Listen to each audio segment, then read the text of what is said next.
Hi. So maybe a little bit of background noise. I have the washing machine on. Hopefully, it won't be too distracting. But if it is, when I play this back, I will. That was my keyboard falling down. If it is too distracting, I will re-upload the video. But I do want to talk about this while it's fresh in my mind. One of the components that has come out of the recent unrest is the intervention in the views of Elon Musk. Um, Now, just make a caveat before I start this. I think we live in an interconnected world, and I wouldn't say he has no right to an opinion. He has no right to having a view on these matters, and it would be a bit strange if one of the most powerful men in the world didn't have some sort of view on it. Musk has stuck his finger in a lot of pies. He's commented on the situation in Venezuela. He's, of course, um, very vocal on the American presidential election. It's a bit hard to pinpoint Musk's politics. Sometimes he's associated with the right, but I think he's more. I don't think it's quite clear cut what Musk is. I think he has a soft spot for populism, and I think he's interested in that. But I don't think he's necessarily that right wing. But he is a businessman, and he's the richest man in the world, jointly with Jeff Bezos. They kind of switch positions periodically depending on the markets. But yeah, I mean, Musk is in another dimension when it comes to wealth. He's just got an astronomical amount of money. He's clearly not stupid. You don't get to that position without having something. But I do not share the sort of widespread admiration for Musk, and this is why. I don't think he's doing anything productive regarding the riots in Britain. Um, I just don't think his intervention, his commentary is helpful. He talks about civil war. This is ridiculous hyperbole. Um, we've had a serious situation. We've had urban unrest. We've had racist attacks. We've had the ugly face of some extreme groups, right? But that doesn't equate to civil war. Civil war is what's going on in Sudan and Burma. So to talk flippantly about civil war, I don't see who that helps. I really don't see how that's helpful to the situation, and it's misplaced. Um, but Musk has also personally shared false information. This isn't just that, he's come under criticism for kind of giving a free for all on X, but he has personally shared false information. For example, he shared a false report purporting to be from the Daily Telegraph. It was false that Starmer is going to send rioters to the Falklands. That's complete nonsense. And I don't think it's good enough to say, oh, well, everyone makes mistakes. Because in Musk's case, this has happened more than once. Um, and, he may genuinely have believed that to be the truth, but shouldn't someone in his position be a bit more responsible? That's my contention. His father was arrogantly spouting off about this. He said, good luck to Keir Starmer. It's game over, I believe was the words he used. It's game over when my son gets into debate with someone, because this has been highly publicised feud online between, well, maybe not so much online, but feud between Keir Starmer and Elon Musk. This isn't to defend Keir Starmer. There's plenty of legitimate criticism to be made of him and the Labour Party. But in the end of the day, he's elected. Um, Elon Musk isn't. It's Keir Starmer who has the responsibility of dealing with this. Musk can sit back in his California mansion and spout off about it. He's not the one picking up the pieces. He's not. He's not the one in those communities up and down the country who are now picking up the pieces from this unrest. I actually think Elon Musk revels in chaos. I believe that. And the reason I say that is because he seems to get a kick out of hyperbole, out of stoking things up in the sense of um, giving very inaccurate analysis. But, it's not a simple question of, well, he's factually wrong on some of these things. I think he gets a kick out of it. Um, and the arrogance of saying, it's game over when my son takes someone on, the arrogance of Elon Musk to say that. Firstly, it's nonsense. Keir Starmer is going to be Prime Minister for at least 5 years, I reckon, certainly for this Parliament. Unless there's some massive scandal, I don't see him going anytime soon. And that's not an endorsement of Starmer, that's just the reality. of how politics works. Um, but the arrogance to say it's game over when my son takes someone on, it seems that arrogance runs in the Musk family. Um, but this guy has a track record of doing this. I remember in 2018, during the highly publicised rescue of the boys in Thailand in the cave. Um, Now, to be fair to Musk, he was offering something constructive on that occasion. He was offering some sort of little subterranean robot that might be helpful. And, maybe it would have been. And I know that he had a feud online with one of the rescuers. Now, I do think at the time that rescue was a little bit rude. I mean, Musk was ostensibly just trying to help.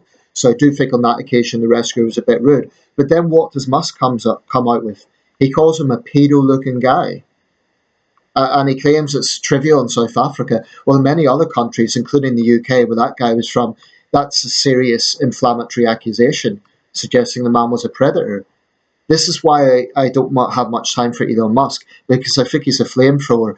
I think he shoots off his mouth before. Well, no, actually, I was going to say before he thinks, but I don't think he's stupid, and that actually makes it worse. I think he's a pretty smart guy. He obviously is to get to the position he's in. But being smart doesn't make him morally right. It doesn't mean that his approach is okay.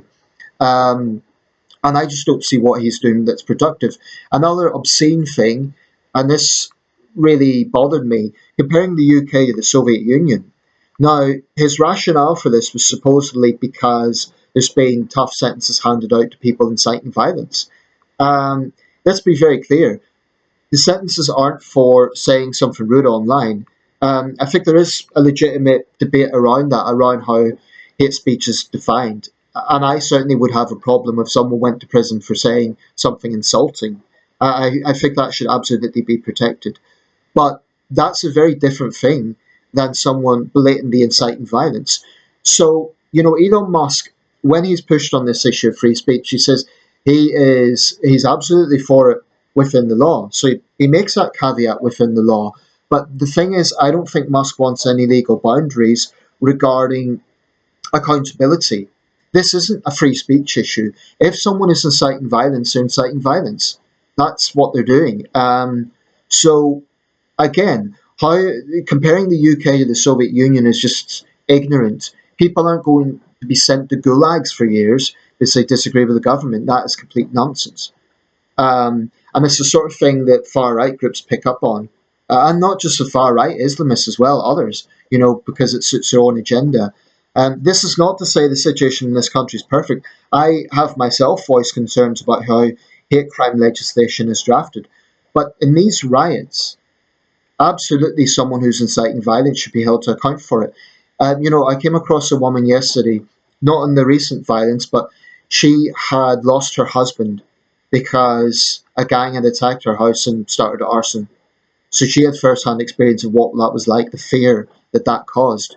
So, is Musk's attitude that, oh, people can say that's just words? It shows that he's detached from reality if he thinks it's just words. Um, I actually see Musk as a sort of extreme libertarian. I think he genuinely thinks anything should go. Oh, because it's free speech. Under his watch, X has been described as a cesspit. Um, I don't spend much time there. I do have an account. I don't spend a lot of time there. Um, I would say this: there should be a protection of being insulting insofar as what does someone perceive as an insult? Someone criticizing Islamic extremism, some Muslims might complain that's Islamophobia. That sort of thing needs to be protected. Otherwise, we do have a sinister abrasion towards free speech. So I'm under no illusions about that. But my issue with Musk is he thinks there should be no accountability of words at all.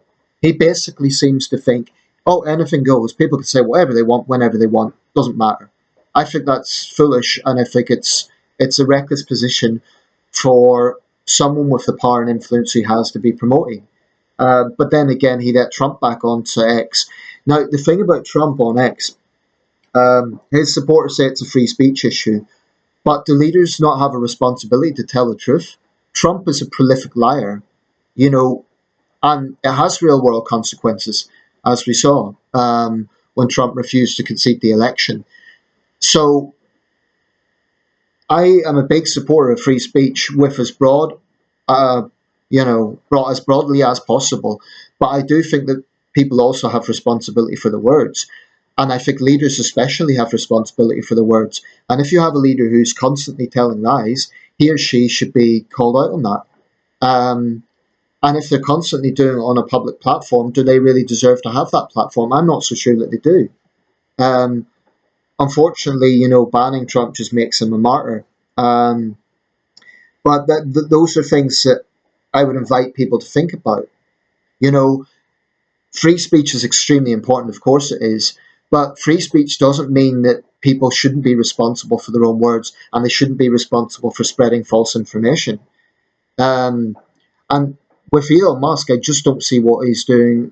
I don't see anything positive about what he's doing. Some people have defended him. They've said, look, there's things that have been posted on X that mainstream media wouldn't have covered. That may well be true.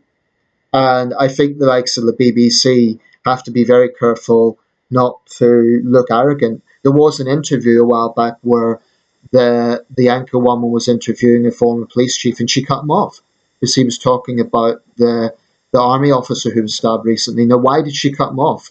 That's the sort of thing that angers people. So I'm by no means here to defend the BBC or other mainstream media outlets in their approach. I think they need to be very careful about that, because it will anger people. But Elon Musk, this guy's a multi-billionaire. What does he really understand about a community that's had cars burnt out, shop windows smashed? Do people really think that Elon Musk gets that? That he really understands the concerns of ordinary people? I don't think he does. I think he just latches on to any populist thing that's going. I don't think he's that political, actually. I just think he's cynical in the sense that he latches onto it. Apparently, he's had this interview with Trump. We didn't know that Musk was a qualified journalist, but there you go. It kind of reminds me, and there was technical problems, but it kind of reminds me of Tucker Carlson going to Putin. Anyone who thinks that's going to be objective is deluded. It's basically two friends having a chat. So call it that. Don't call it an interview because, Musk clearly admires Trump and vice versa. So I mean, if he's interested in you finding out what's the political discourse in America, or if he wants to put it out there, if he wants to kind of provide a platform for that, why doesn't he interview Kamala Harris as well, right? Um, that would be fair, you know. I don't know if she'd agree to it or not, but why Trump? Why only one candidate? If he wants to endorse Trump, that's his right. I don't know if Musk has American citizenship yet or not, but yeah, I just don't understand this kind of idolization of Elon Musk. Why? Because he's super wealthy, because he's been successful. That doesn't make him right. That doesn't mean that the approach that he takes is right on these things. And those who say, oh, but he's given this information, that's valuable, I can point to something else he's done that isn't. Spreading false information, and it isn't just once.